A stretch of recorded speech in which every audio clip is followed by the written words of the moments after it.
এই ফিতরা কখন ফরজ হয়? এই ফিতরা কখন ফরজ হয় আর কখন দিতে হবে? ফিতরাকে ফিতরা কেন বলে এটা জানলে বুঝতে পারবেন। ফিতরাকে এই জন্য ফিতরা বলা হয় যে ফিতর মানে হচ্ছে রোজা সমাপ্ত করা। এই জন্য আমরা সন্ধ্যাবেলা যখন রোজা, প্রতিদিনের রোজা শেষ করছি, তখন ওইটাকে কি বলছি? ইফতার করা বলছি বা ফতুর। আরবরা ফতুর বলছে। এই যে এখনকার খাবারকে ফতুর বলছে না?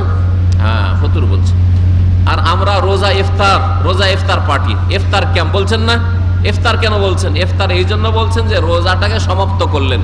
প্রতিদিনের রোজা সমাপ্ত করেন সন্ধ্যাবেলা সূর্য ডুবলে, আর গোটা রমজানে রোজা সমাপ্ত কখন করবেন?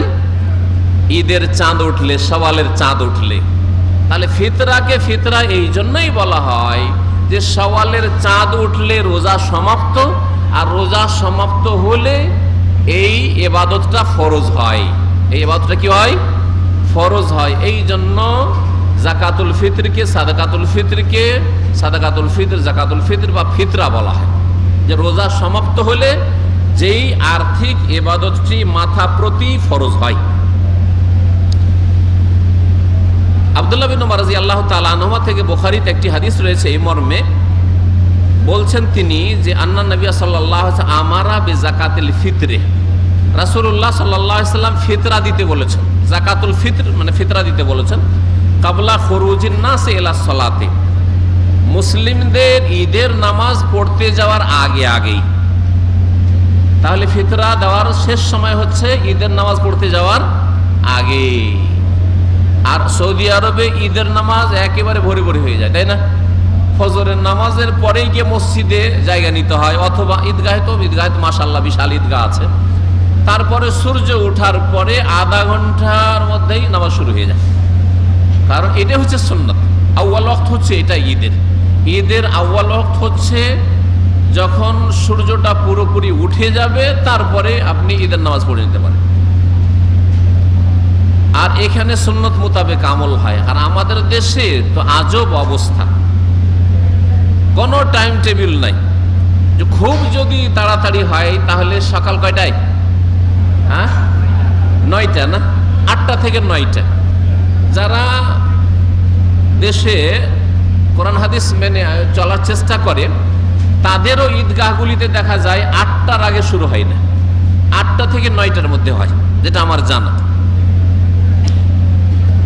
আর যারা বিভিন্ন বিদাতে জড়িয়ে রয়েছে তার মধ্যে এটাও এক সুন্নতের খেলাফ কাজ করা, তাদের নামাজের টাইম 10টার আগে নয়, 9টা, 9:30, 10টা।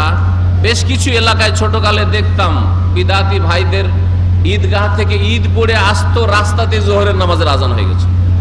ঈদ থেকে আসছে, জোহরের আজান রাস্তাতেই।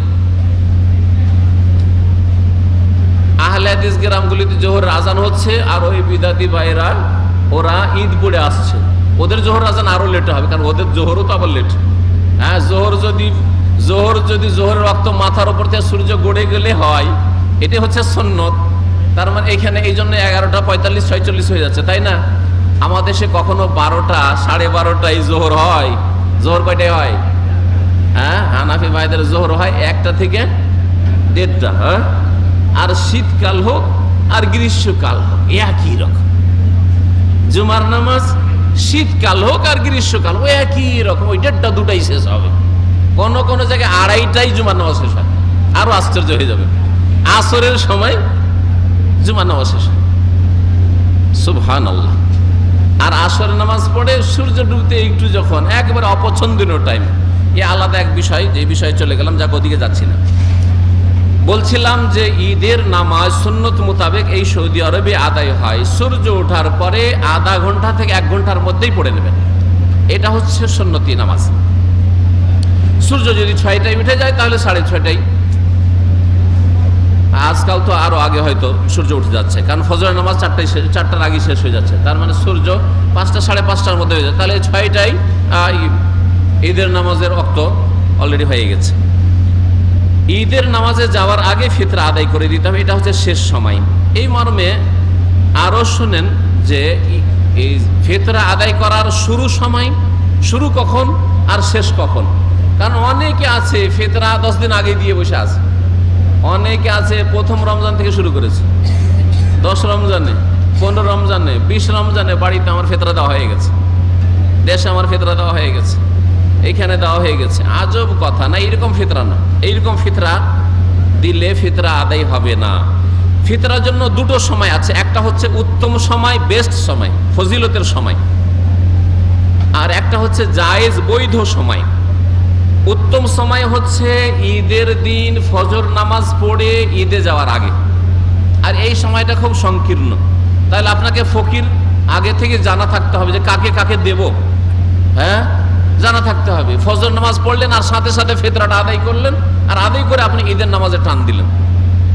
কিন্তু আজকালকার মানুষ যদি সৌদি আরবে এখানে এটা করতে যায়, তাহলে ফিতরাই দিবে না, হয়তো ফিতরাই দিবে না, ফিতরা দিবে না ওইদিকে যে মসজিদে জায়গা নেবে, হ্যাঁ, ও টানা পড়েই পড়ে যাবে, বড় মুশকিলে পড়ে যাবে।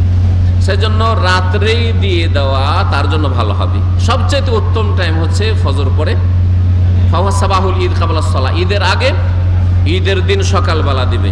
এই মর্মে দলিল শুনেন বুখারী শরীফের আবু সাইদি খুদরি রাদিয়াল্লাহু তাআলা আনহু। অধিকাংশ ফিতরার হাদিসগুলি আব্দুল্লাহ বিন ওমর, আব্দুল্লাহ বিন আব্বাস আর আবু সাইদ খুদরি বর্ণনা করেছেন।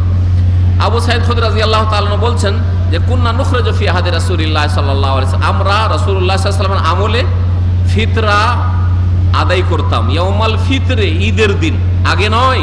কোন দিন? ইয়াউমাল ফিতরে, ঈদুল ফিতরের দিন। সাআম মিন তাআমিন, এক সা খাদ্যদ্রব্য। এই যে খাদ্যদ্রব্যের হাদিস পালেন, বুখারীর হাদিস।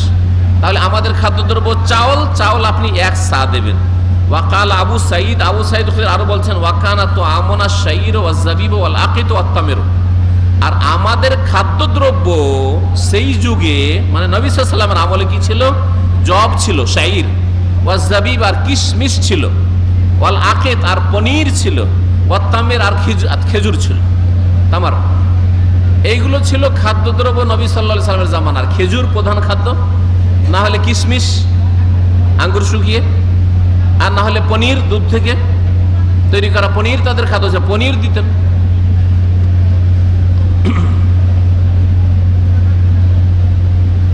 আব্দুল্লাহ বিন আব্বাস রাদিয়াল্লাহু তাআলা আনহু থেকে আরো বর্ণিত রয়েছে আবু দাউদে যে রাসূলুল্লাহ সাল্লাল্লাহু আলাইহি ওয়াসাল্লাম ফিতরা ফরজ করেছেন। আর এই ফিতরা কখন আদায় করতে হবে বলছেন, ওমান আদ্দাহা কাবলা সালাতি ফাহিয়া যাকাতুন মাকবুলা। যেই ব্যক্তি ফিতরা ঈদের নামাজের আগেই দিল, কাবলা সালাহ মানে কাবলা সালাতুল ঈদ, ঈদের নামাজের আগেই যে ফিতরা আদায় করলো, ফাহিয়া যাকাতুন মাকবুলা, তার ফিতরা যাকাত কবুল হইল, যাকাতুল ফিতর কবুল হলো।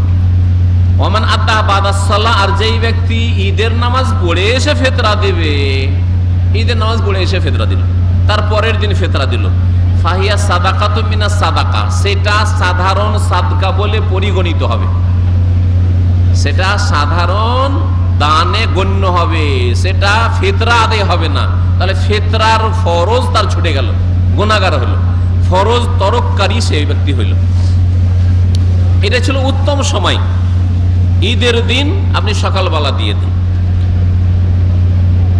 আর নামাজের আগে আগে। আর জায়েজ সময় সম্পর্কে বুখারী শরীফে আব্দুল্লাহ বিন ওমর রাদিয়াল্লাহু তাআলা আনহু থেকে রিওয়ায়াত রয়েছে যে তিনি ঈদের একদিন বা 2 দিন আগে দিয়ে দিতেন। একদিন আগে হইলে 29 তারিখে অথবা 30 তারিখ। 30 তারিখ সম্পর্কে জানা যে 30 হবে কি হবে না জানা নাই, তাহলে 29, আর 2 দিন আগে হলে 28 ধরেন, তাহলে 28 রমজান। আজকে হচ্ছে 27 রমজান, তাই না? আজকে 27 রমজান, আগামীকালকে 28 রমজান। কালকে যদি দিয়ে দেন, তারপরে দিন 29 রমজান, 29 রমজান দিয়ে দেন, বা 30 যদি হয় 30-এ দিয়ে দেন। তো 1-2 দিন আগে দেওয়া সাহাবায়ে কেরাম থেকে প্রমাণিত। আব্দুল্লাহ বিন ওমর রাদিয়াল্লাহু তাআলা আনহু বলছেন যে নবী করিম সাল্লাল্লাহু আলাইহি ওয়াসাল্লাম সাদাকাতুল ফিতর ফরজ করেছেন। সাদাকাতুল ফিতর, আর এটাকে সাদাকাতুর রমজান বলা হয়, রমজানের সাদকাও বলা হয়। এই ফিতরা এটা ফরজ করেছেন 1 সা করে, সামিন তামারিন সামিন শাইরিন, 1 সা করে। 1 সা কত হয়? 1 সা হচ্ছে আনুমানিক, একটু বেশি করে দিলে 3 কিলো।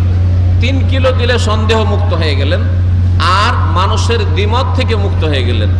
একদল 2.5 কিলো বলেছে, আর একদল বলছেন 2.5 কিলো থেকে একটু বেশি। সুতরাং একটু বেশি দিলে কোনো দোষ নেই। আপনি যদি 2.5 কিলোর জায়গায় 5 কিলো দিয়ে দেন, তো বাকিটা আপনার সাদকা হবে, কোনো দোষ হলো না। 10 কিলো দিয়ে দেন, আমার 3 কিলো ফরজ, 2.5 কিলো ফরজ, আমি 10 কিলো দিয়ে দেবো, 20 কিলো দিয়ে দেবো, আমি 1 মণ দিয়ে দেবো, কোনো অসুবিধা আছে? কোনো অসুবিধা নেই। যেটা ফরজ সেটা ফরজ হলো, আর বাকিটা আমার নফল হইলো, অসুবিধা না, দান খায়রাত হইলো। কিন্তু যদি কম হয়ে যায় তাহলে অসুবিধা আছে, কম হইলে অসুবিধা আছে। এই জন্য সন্দেহমুক্ত থাকার জন্য এখানকার উলামায়ে কিরামরা বলছেন যে আপনি 3 কেজি দিয়ে দেন, আর কেউ যদি 2.5 কেজি বলে তাহলে সেটা সর্বনিম্ন বলেছে।